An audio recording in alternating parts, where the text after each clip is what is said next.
So, isang mapagpalang araw po sa ating lahat and welcome to the discussion of Unit 2, Strategic Dimension of Quality. So, last meeting sa ating Unit 1, we discussed about the introduction of Total Quality Management. No, alam naman natin na si TQM, ito po yung management approach na kung saan yung main goal natin is continuous improvements no, ng ating services, products, and ma-meet yung expectations ng customers. Not just ma-meet, no, ma-exceed palalo yung kanilang expectations, no, in terms of giving them the products and services na kailangan po nila. Okay, so ngayon po sa ating unit number 2, which is strategic dimension of quality, dito po natin naalamin kung paano po na ang quality ay ginagamit bilang long-term strategy ng isang kumpanya or ng isang organization para para sabihin natin na competitive at maging successful yung isang organization at yung isang company. So hindi lamang po siya tungkol sa pag-produce ng magagandang product. No, kailangan ito ay i-align din po natin sa quality, ah, yung goal po, quality sa goal ng company. So, 'pag sinabi po nating strategic dimension, ang mahalaga pong focus dito will be the customer satisfaction. Kasi ang quality po ay dapat naka-base sa needs and expectations ng ating pong customers, or mga users. Halimbawa kayo as drafting, no, as drafting technology, hindi lang po siguro naman basta-basta kayo gagawa ng magandang drawing, magandang layout. Dapat accurate yung lahat ng measurements, all the standards ay nagkaroon ng compliance at syempre madaling gamitin or madaling maintindihan yung nanggagamit yung inyo pong ginawang let's say product or let's say yung layout po ng inyong bahay. Okay? So syempre dito po sa unit number 2 ay hindi lamang po tayo naka-focus sa tinatawag nating long-term strategy. No, ia-apply pa rin po natin dito yung ating natutunan sa Unit 1, which is yung continuous improvement. Meaning, hindi po natatapos si quality sa isang project lang. No? Dapat laging nag-i-improve ang lahat ng process, designs, methods, and syempre yung output. And dito, aalamin din natin ano-ano yung overall strategy ng isang organization to meet the quality, yung tinatawag nating quality sa isang company. Okay?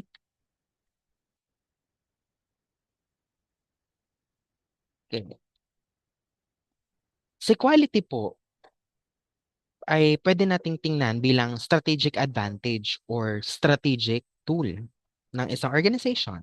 No, which is tama naman. Ibig sabihin, ang quality ay ginagamit para maging lamang tayo sa ating mga competitors. No, ito yung advantage natin sa iba nating mga kalaban or competitors sa let's say sa manufacturing or sa company man kayo or business na lalagi, no? Kapag kasi mataas ang quality ng product or ng service, ano yung meron or ano yung nagkakaroon sa mga customer, no? Nagkakaroon sila ng tiwala sa isang company or sa isang organization na parang sasabihin nila, okay, mas prefer ko yung company nito kasi subok na quality yung products and services nila. Okay? Just like sa inyo, sa drafting, no?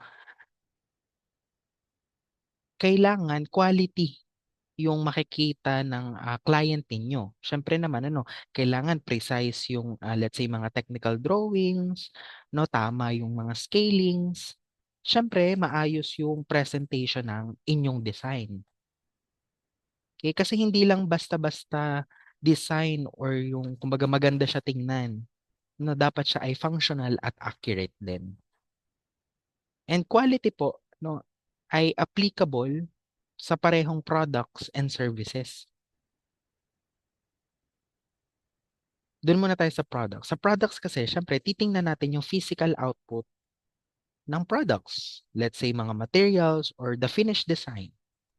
In terms of services naman, no, kasama dito yung professionalism, no, accuracy of, let's say, computation, no, responsiveness sa client needs. Kasi si modern quality management ay naka-focus kay customer. Kumbaga customer focus siya. Ibig sabihin, ang basehan ng quality ay kung ano ang gusto at kailangan ng ating customer. Hindi lang sapat na, okay lang, no, ang ating mga output and services. Dapat naaabot natin or nai-exceeds natin yung expectations ng ating mga users. Sa madalit sabi, ang quality ay ginagamit, no, hindi lang para sa improvement, kundi para sa competitive advantage at customer satisfaction ng company. So why quality is strategic? Kung kayo ang tatanungin ko, why quality is strategic? Number one is more than just meeting specification. Ibig sabihin, hindi sapat na nasunod lang natin yung minimum requirements ng isang product. Halimbawa, no, sa inyo, hindi lang dapat siguro tama yung dimensions. Dapat yung mga floor plans or mga designs natin kailangan malinis. No, professional tingnan. The way you present your design. At syempre, madaling maintindihan at madaling gamitin ang inyong output. Second, tool for competitive advantage. Kapag mataas ang quality ng iyong product or ng iyong output, mas mapapansin ka or mapapansin yung product mo or mas pipiliin ang iyong output kumpara sa iba. Kasi you have advantage eh. You have the quality. That's why the clients is always choosing you. Third one, builds customer satisfaction and loyalty. That's why quality is strategic. Kasi binubuo natin yung loyalty at satisfaction ng ating customer. Kapag consistent ang ating mga outputs, yung magaganda ang ating services, no, syempre, as a client, nagkakaroon tayo ng tiwala. No, para or kaya tayo ay gawing ire-recommend tayo sa kanilang mga kakilala. Right? Kasi alam nila na all of your outputs, products, and services ay quality. Para in future projects, sa inyo or sa iyo siya, babalik. And lastly, supports long-term success. Hindi lang hindi lang siya pangmabilisang benefits sa isang company. Ito po ay pangmatagalang growth. No, hindi lang siya basta growth. You build reputation, sustainability, na ang quality ay hindi expenses lamang ang pinag-uusapan, kundi investment sa future. Okay? Okay, so proceed tayo with our lesson number 1, which is product quality. Okay? So si product quality po ay ito yung kakayahan or characteristic ng isang product, no, na kayang mag-satisfy ng needs at expectations ng customer.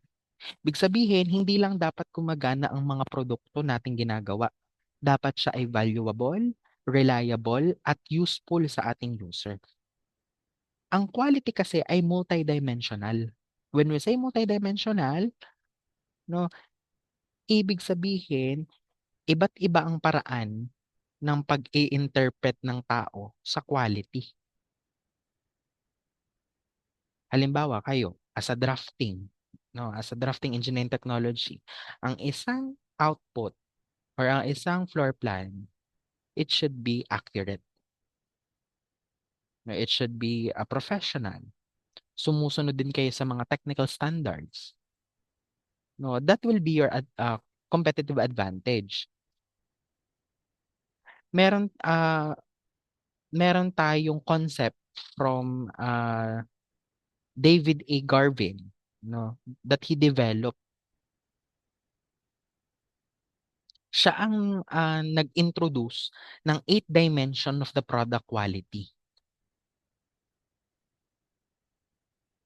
Okay? Let's say for example, yung mga dimension. No, yung mga dimension na yun, ito yung tumutulong para ah, ma-sure natin or ma-examine natin kung paano mapapaganda ang, let's say, mga products. No, hindi lang tayo nakadepende sa functionality. Nakadepende din tayo sa kanyang durability, yung kanilang performance, at yung overall customer's value. That's why product quality ay hindi lamang tungkol sa paggawa ng produkto na pasok sa standard. Kailangan mapataas pa natin, mapaganda pa natin, at masatisfy natin ang ating mga users. Ma-exceed ang kanilang mga expectation. Kaya ano ba yung sinasabi ni Sir na 8 dimension of the product quality? Ito po yun. O makikita ninyo, first dimension of quality according to Garvin's is performance.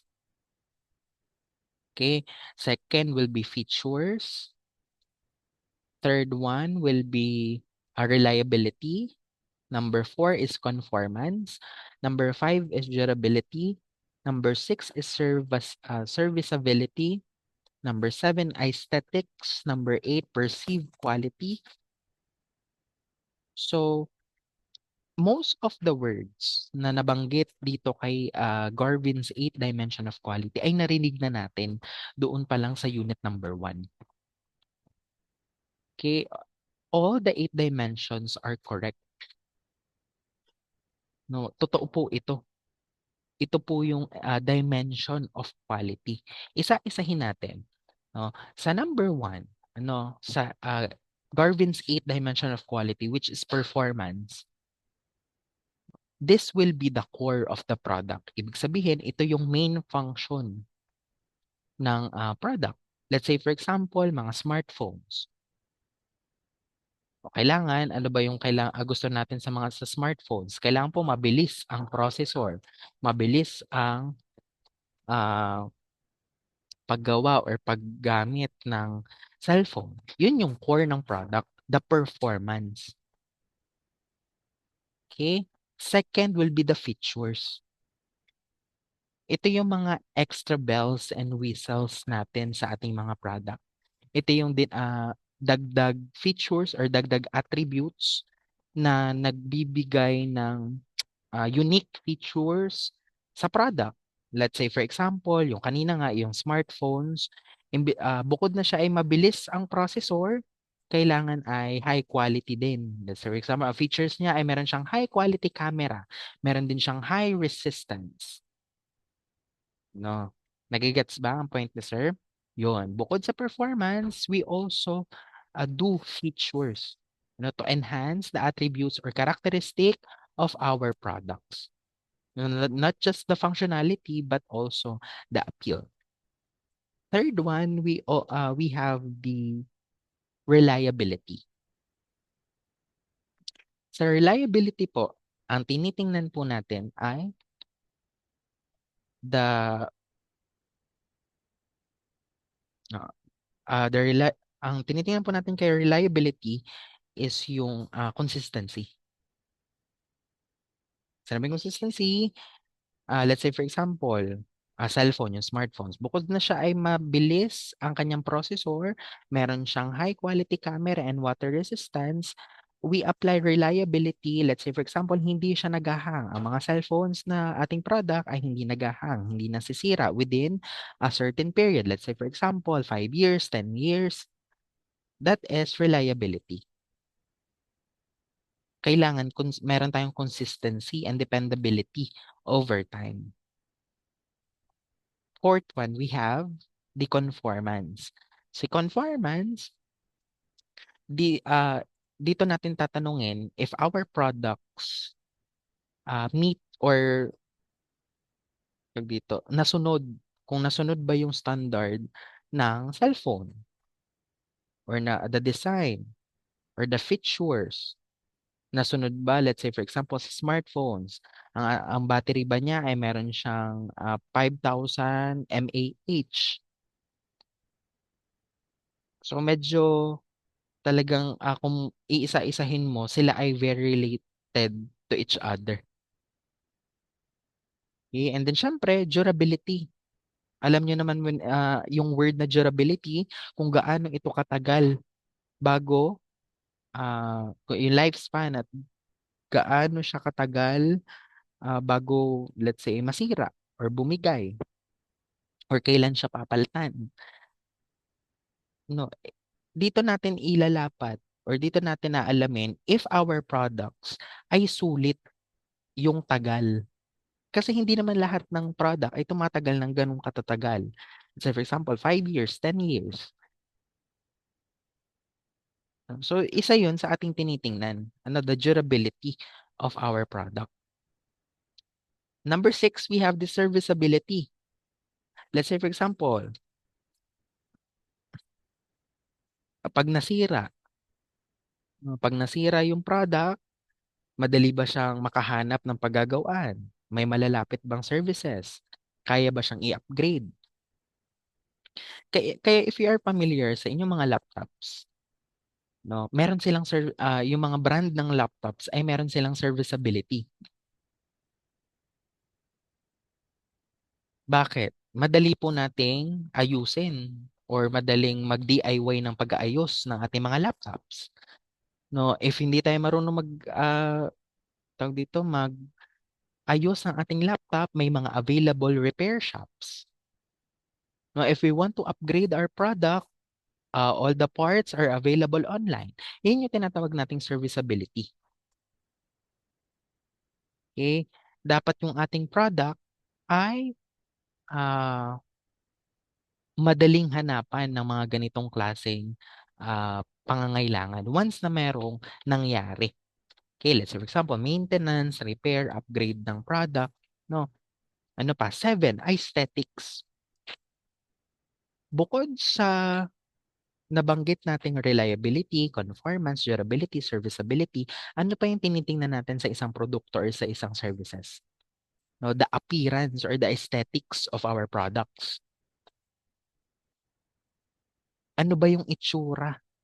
Maganda ba ang color? Medyo sassy ba yung design? Okay ba siya sa ating mga kamay? Okay, so yun po yung tinatawag nating aesthetics.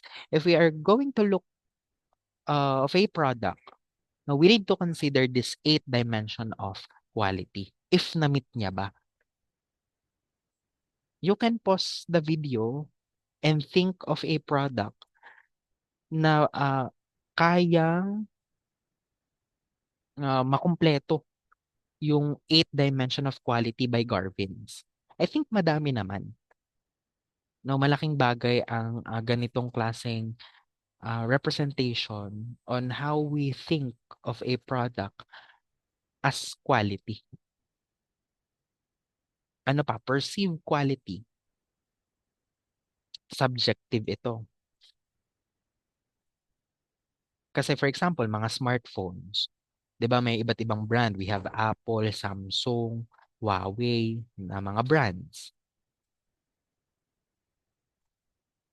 Ang feeling natin sa mga tawag dito, mga alam na natin or mga kilalang brands, they have high quality of smartphones. Yun po yung sinasabi ko sa perceived quality.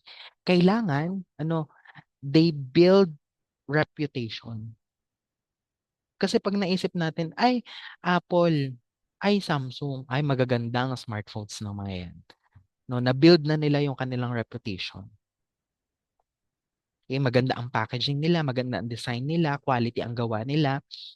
No, even though they are pricey, most of their products are pricey, but the quality is there, talagang ka-level niya. So, yun po yung sinasabi nating perceived quality.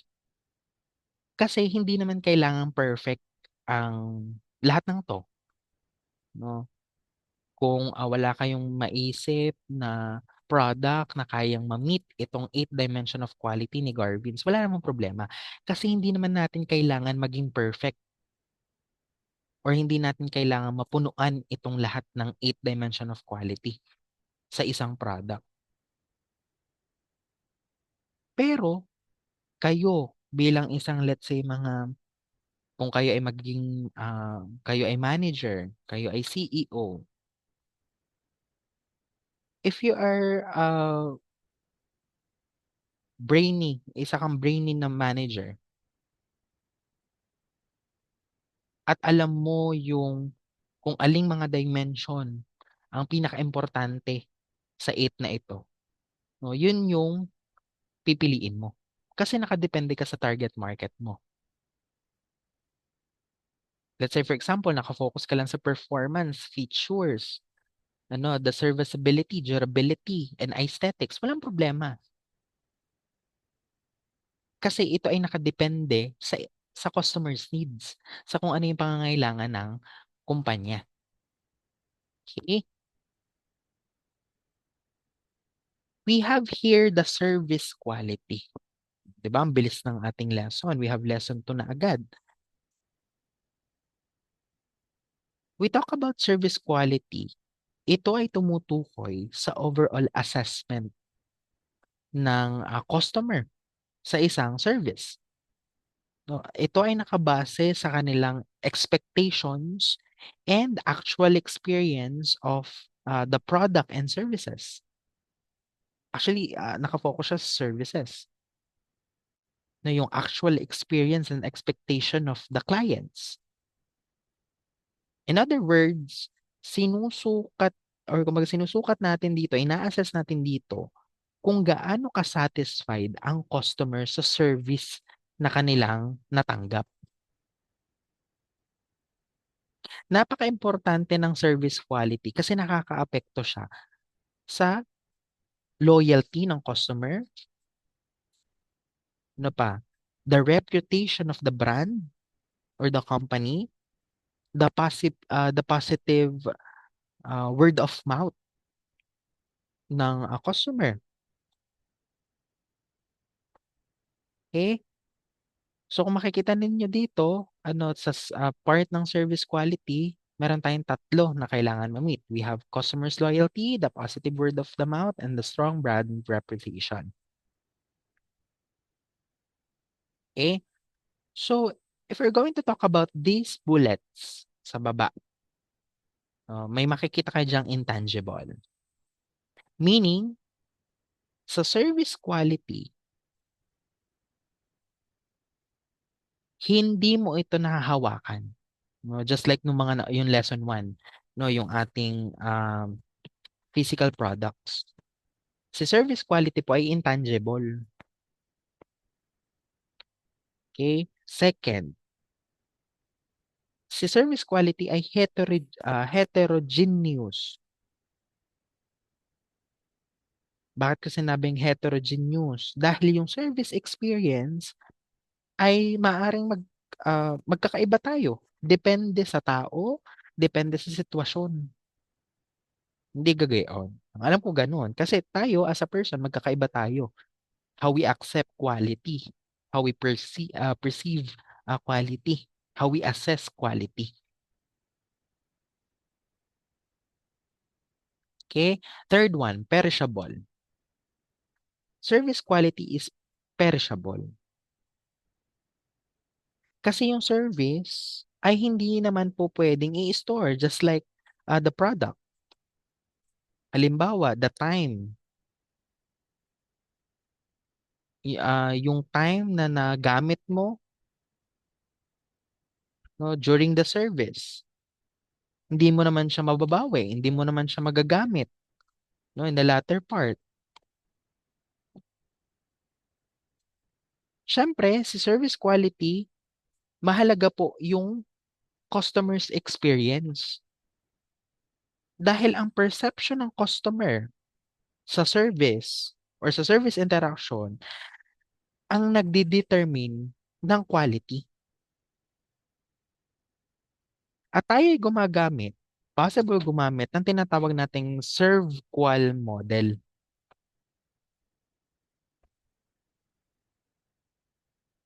Ang gumawa po or ang bumuo ng ganitong klaseng model ay sino ngayon? Sina Paras Suraman, sina Valerie, no, sina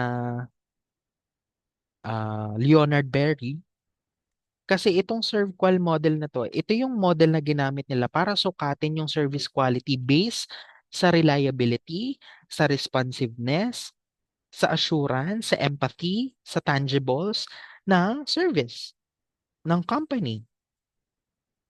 Ang service quality kasi ay tungkol sa pagbibigay ng service na hindi lamang sa kung ano yung kaya nilang ibigay or sapat na service na kaya nilang ibigay, kundi ito ay naka-align higit pa sa expectations ng customers.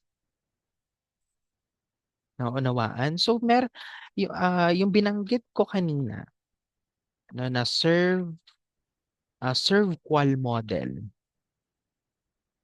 no, ito po yung kanilang five dimension of service quality. 'Di ba kanina, doon sa ating diniscuss sa Garvin's eight dimension of quality, ito ay nakafocus sa product.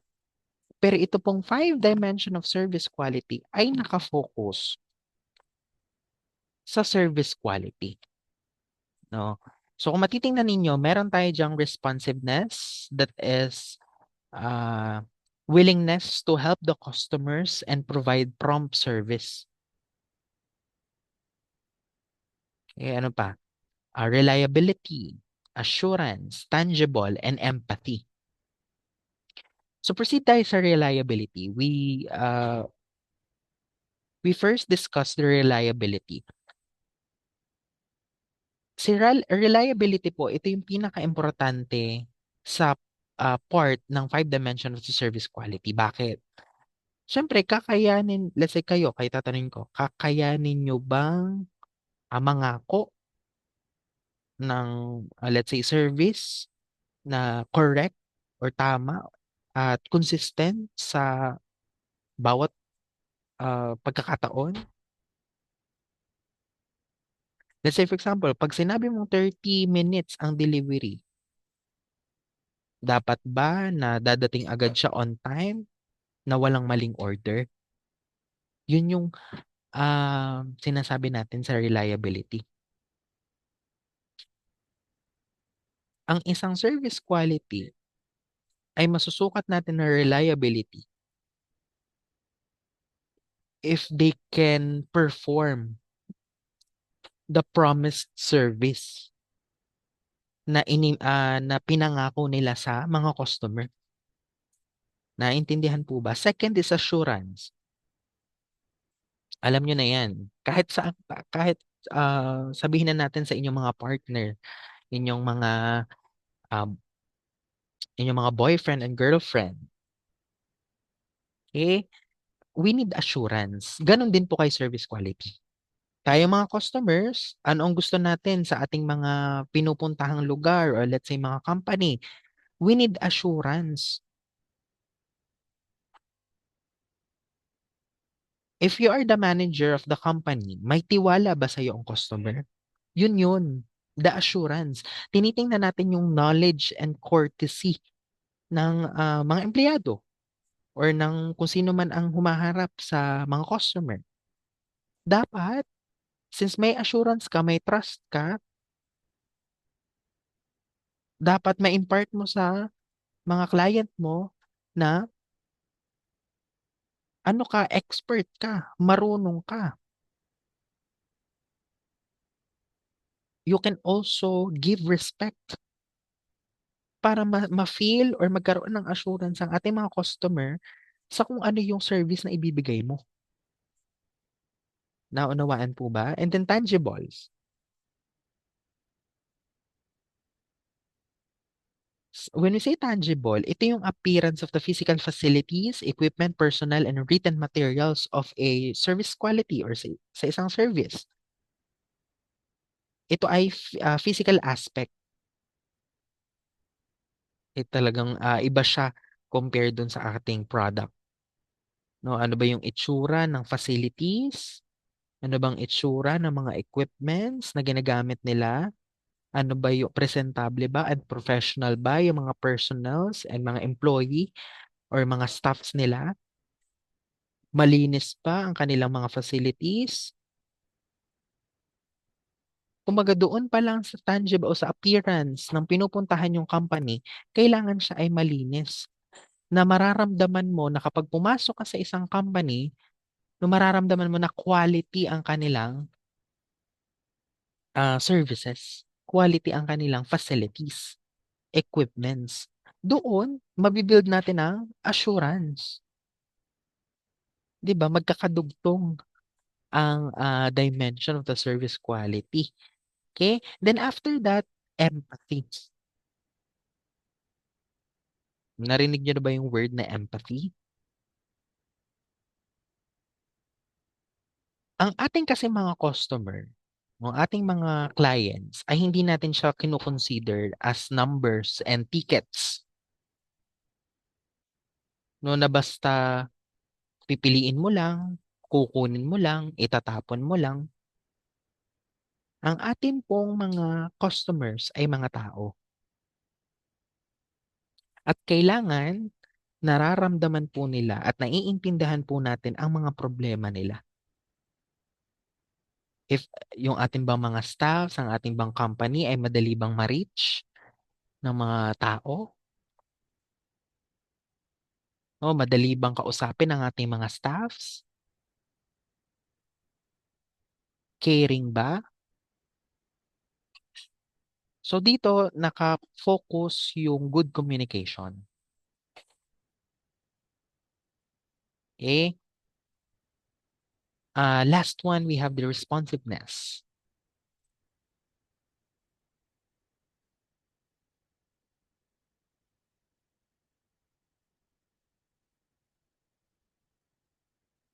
Na tulungan agad yung kanilang customers, no, para kumbaga mabigay yung prompt service. Na syempre ayaw naman na kayo as a client, parang ayaw nyo naman na kayo ay paghihintayin ng matagal sa line, no, magpaghihintay sa matagal na email na response. Isa sa binabayaran or isa sa dimension of the service quality is responsiveness. Since andun ka sa part ng service industry at hindi lang binibuild yung reliability, yung assurance, yung appearance and the empathy, no, isa din sa kailangan sa isang service industry ay yung responsiveness sa tao. Kasi hindi sapat na ikaw ay ang company niyo, ang service ninyo ay magaling lang. Dapat consistent ka, mabilis. No, syempre, mukhang professional. Syempre, assurance, mapapagkatiwalaan ba? No? And empathy. So talagang if you're going to analyze those dimension, ano, kahit kay product and kay service quality, makikita ninyo yung iba't ibang points or iba't ibang uh, dimension in terms of giving quality to our customers, ano, whether yan ay sa product or whether yan ay sa service. Okay, and these dimensions dito kay service quality or kay product quality ay